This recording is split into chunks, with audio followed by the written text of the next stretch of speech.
আসসালামু আলাইকুম। সুপ্রিয় দর্শক, আজকের পর্বে আমি আপনাদের সাথে শেয়ার করব মিষ্টি কুমড়া শাকভাজির রেসিপি। সঠিক পুষ্টিগুণ এবং শাকের রং যদি ঠিক রাখতে চান তাহলে অবশ্যই আমার রেসিপিটি ফলো করুন। আমি এখানে কিছু কুমড়ার শাক খুব ভালোভাবে কেটে ধুয়ে পরিষ্কার করে নিয়েছি। শাকটা আমি কিভাবে ভাজি করব দেখতে থাকুন।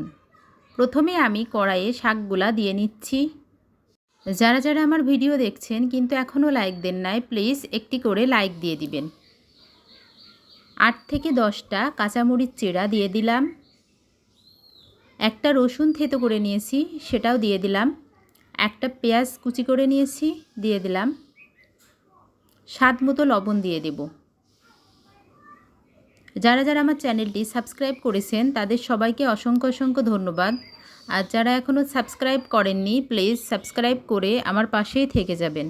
এখন এই শাকটাকে 8 থেকে 10 মিনিটের মতো জাল করে নেব। শাক থেকে এক্সট্রা কিছু পানি বের হবে, আমি এই পানিটা পুরোপুরি শুকানোর জন্য অপেক্ষা করব। ততক্ষণ সঙ্গে থাকুন।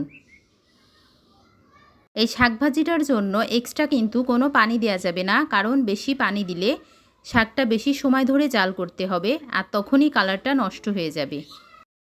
শাক থেকে পুরোপুরি পানিটা শুকিয়ে এসেছে। এখন আমি চুলা থেকে নামিয়ে রাখব। শাকটা কিন্তু একেবারেই কমে গিয়েছে, দেখে বুঝতে পারছেন। এবার আমি কড়াইয়ে পরিমাণ মতো সরিষার তেল দিয়ে নিচ্ছি। তেল গরম হয়ে এসছে।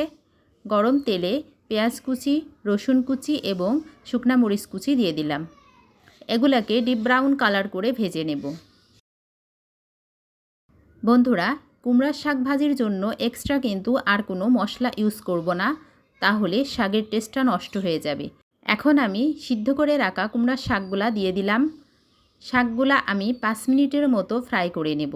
খুব বেশি ফ্রাই করব না, বেশি ফ্রাই করলে শাকের পুষ্টি এবং কালার দুইটাই নষ্ট হয়ে যাবে। এভাবে মিষ্টি কুমড়ার শাক ভাজি করলে খেতে কিন্তু অসাধারণ মজা লাগে।